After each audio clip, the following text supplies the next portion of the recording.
Hello dear students, आज आपण तुमच्या सेकंड युनिट मधली फर्स्ट पोएम ज्याचं नेम आहे यू स्टार्ट डाइंग स्लोली. तर या पोएमचे जे काही मार्जिन क्वेश्चन्स आहेत ते आपण आज पाहणार आहोत.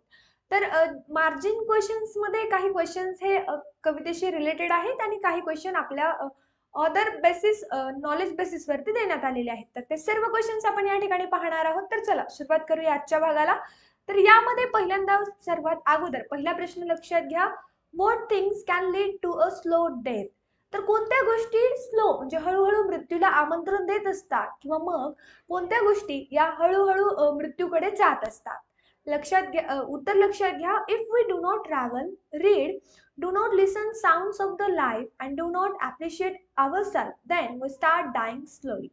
जर आपण प्रवास नाही केला, छान छान पुस्तके नाही वाचली आणि आपण आपल्या आयुष्याचा जो काही साऊंड होता तो जर नाही ऐकला, स्वतःला अप्रिशिएट नाही केलं, तर मग मात्र आपण हळूहळू डाईंग व्हायला म्हणजे आपला मृत्यू व्हायला सुरुवात होते. म्हणजे आपण जवळपास निर्जीव वस्तूंमध्ये जमा व्हायला सुरुवात होते असं म्हणायला देखील हरकत नाही.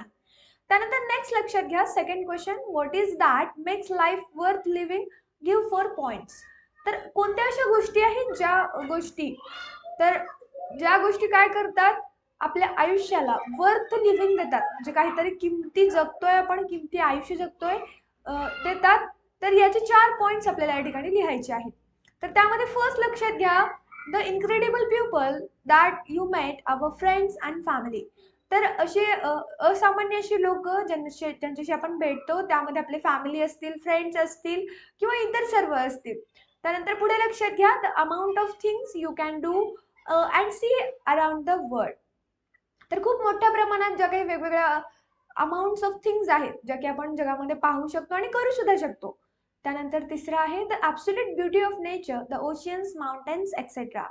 तर आपल्या आजूबाजूला जे काही नॅचरल ब्युटी आहे त्याचा अनुभव घेणं खरंच खूप महत्त्वाची गोष्ट ठरते. तर साधं सिम्पली पहा, जर आपल्याकडे पाऊस पडलेला असेल तर आपले जे काही ट्रीज असतात ते किती फ्रेश आणि ऍक्टिव्ह दिसतात. लाईक दॅट प्रत्येक नेचरची जी काही ब्युटी आहे त्यामध्ये मग समुद्राची ब्युटी असेल, माउंटेन्सची ब्युटी असेल, ते डोळ्यामध्ये साठवून ठेवणं हे सुद्धा आपल्या आयुष्याला एक किमती मौल्यवान बनवणारं ठरतं. त्यानंतर नेक्स्ट आहे the incredible food that we can eat, taste and cook.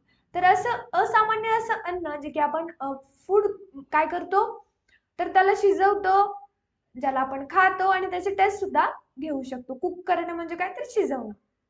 त्यानंतर नेक्स्ट पुढचा प्रश्न लक्षात घ्या. The poet has left the last stanza incomplete. What line will you add to complete it? कवीने काय केलं, तर शेवटचा जो काही स्टांजा होता त्याने इनकम्प्लीट ठेवल्या. तर त्या ठिकाणी तुम्हाला वाटतं की कोणती ओळ आपण त्या ठिकाणी जोडायला हवी. आता यामध्ये लक्षात घ्या, I will add the line not truly understanding and following your heart you start dying slowly. आता यामध्ये लक्षात घ्या, जर यामध्ये तुम्ही तुमच्या आवडीची ओळ ऍड करू शकता. मी जस्ट फॉर एक्झाम्पल दिलेला आहे. Not truly understanding and following your heart you start dying slowly. तर अशा पद्धतीने आपला जो काही छोटासा मार्जिन क्वेश्चन्स होते तर या ठिकाणी संपतात. आता यामध्ये तुम्हाला काही अडचणी असतील, डाऊट असतील तर कमेंट करा किंवा आपला ऑफिशियल नंबर तुम्हाला आपल्या चॅनलवरती मिळेल, त्या ठिकाणी तुम्ही मेसेज करू शकता. तर याच पद्धतीने या कवितेचे जे काही मार्जिन क्वेश्चन अप्रिशिएशन्स असतील, वर्कशॉप असतील किंवा मग चिटचॅट सेशन असेल, कविता असेल, या सर्व गोष्टी पाहण्यासाठी लगेच आपल्या चॅनलला सबस्क्राईब करा. त्याच पद्धतीने तुम्हाला हे सर्व व्हिडिओज आपल्या चॅनलच्या प्लेलिस्ट मध्ये त्या ठिकाणी तुम्हाला 10th स्टँडर्ड इंग्लिश या फोल्डरमध्ये सर्व व्हिडिओज मिळतील. त्या ठिकाणी पहा, अभ्यास करा, छान पद्धतीने काळजी घ्या स्वतःची. Bye guys, we will meet again in the next session. See you again.